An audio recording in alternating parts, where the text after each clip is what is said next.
Hello, it's Ruby, and today I'm going to be giving you an introduction and a guide to dark academia as an aesthetic. Now, this aesthetic has become quite popular over the last few months, and I actually learned about it through my comment section of my video because someone said, oh, this really reminds me of dark academia, and so I looked into it, absolutely loved the aesthetic, and I thought I would give you an introduction to it.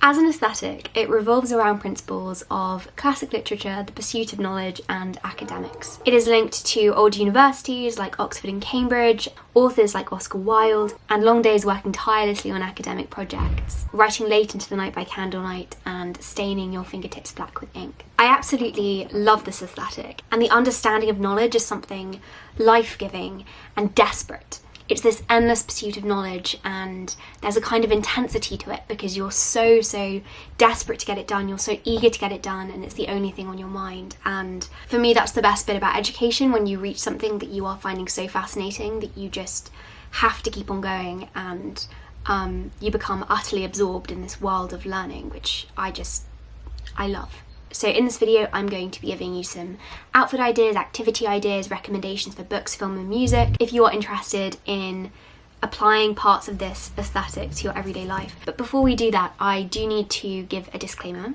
because there are some obvious problems with this aesthetic, and you might have realised them already. These are just worth bearing in mind if you decide to implement parts of this aesthetic into your everyday life. One major criticism that the academia aesthetics get is that it promotes unhealthy study habits and overly romanticising working late and getting stressed.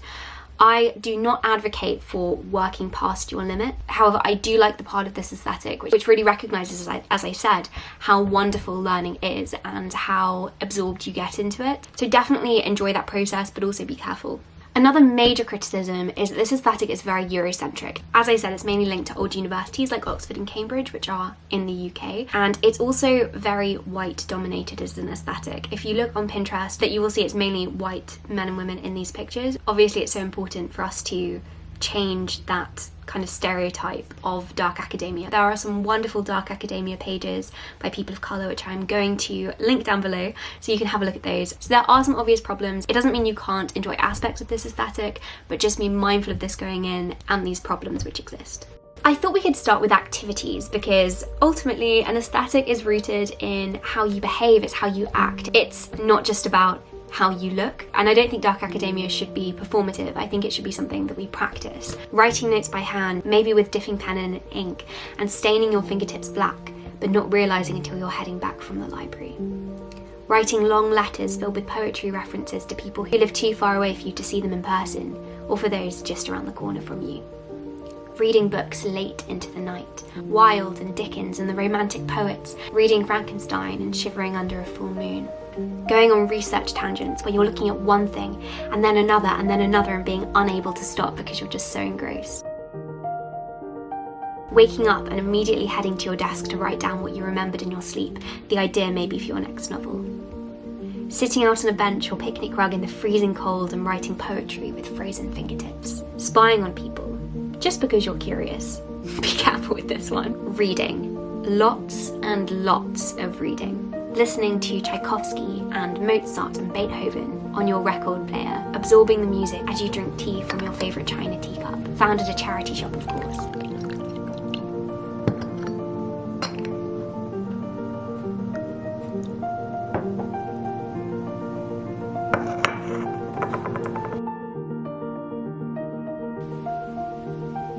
One of the big important things about this aesthetic is having a study space that is largely revolved around academics, and so having a good study space is important. Here are some ideas on how to make a Pinterest-worthy study space for dark academia.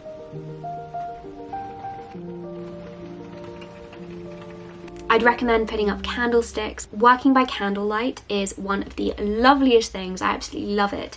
If you get a candlestick holder especially, it just casts this really lovely yellow light, which has this lovely feeling of antiquity.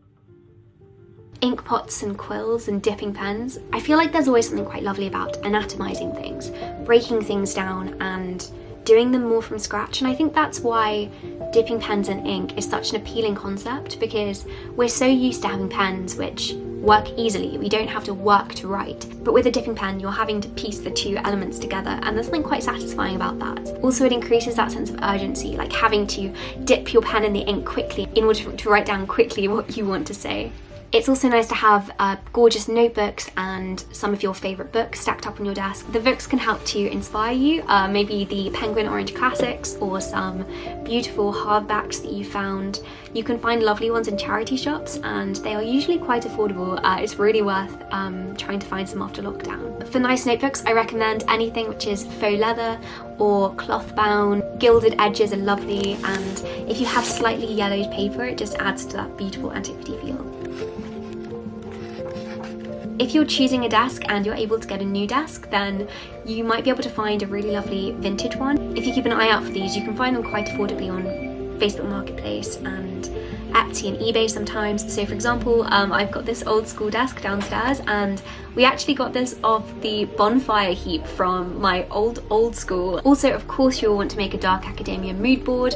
I have one on the wall next to my desk, and I've filled it with my favourite quotes from poetry, pictures of my favourite authors, stills from my favourite movies, articles torn out of the New Yorker and the New York Times and the Times Literary Supplement, and all pasted together into this lovely amalgamation of learning and academics and the things that you're really interested in. Okay, so next I wanted to give you a few outfit ideas. One of the staples of Dark Academia is turtlenecks. You'll see that if you look on Pinterest, and also sweater vests. This lovely one is from Renew Vintage. For the second outfit, I have put a thin jumper with some high-waisted trousers and a camel-coloured coat. Camel and dark colours are very Dark Academia. Another thing is shirt collars. So this is a detachable shirt collar that I've just put underneath a cardigan, and I paired that with a pencil skirt.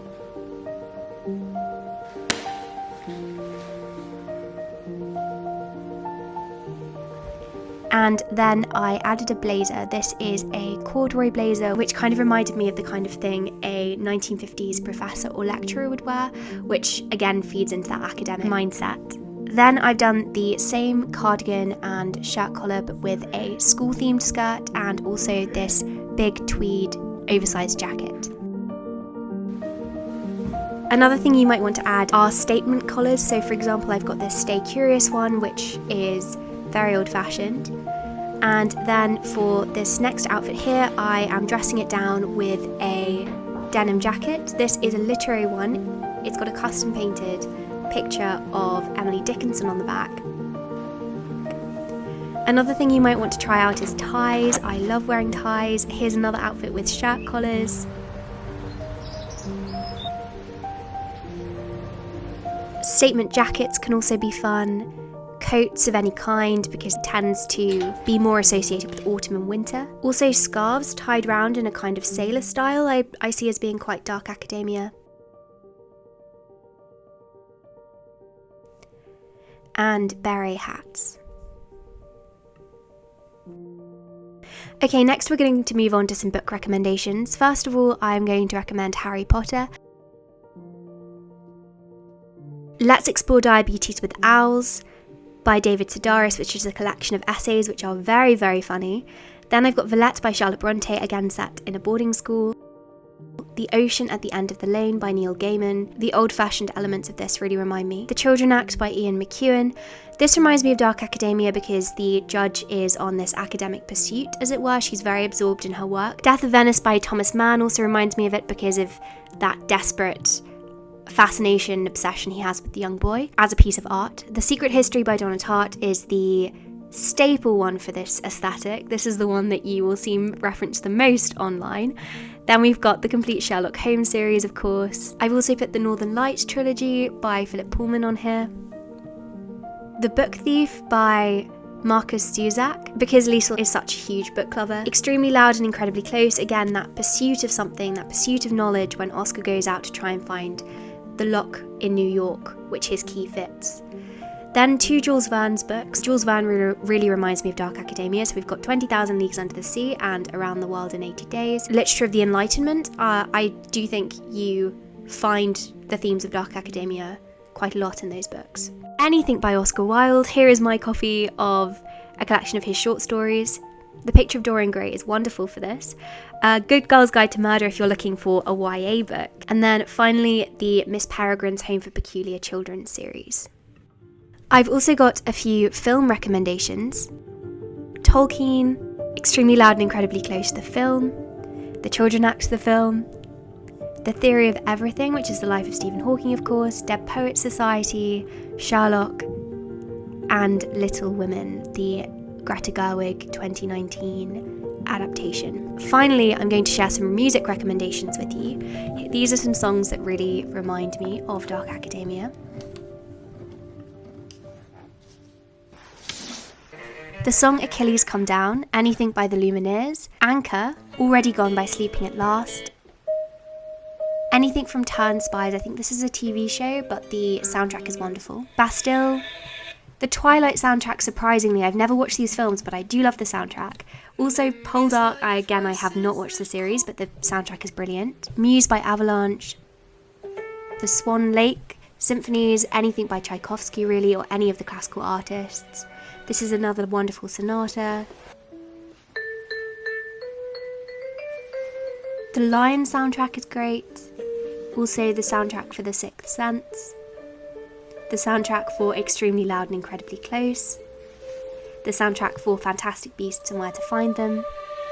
The soundtrack for the 2014 Romeo and Juliet movie, and the soundtrack for The Theory of Everything, and finally the soundtrack for The Imitation Game, which I should have recommended as a movie as well actually. This is a very, very good Dark Academia movie. Anyway, thank you so much for watching this video. I hope that you enjoyed it, and I hope that it gave you an insight into Dark Academia if you weren't familiar before, if it gave you some ideas on how to implement this aesthetic into your own life.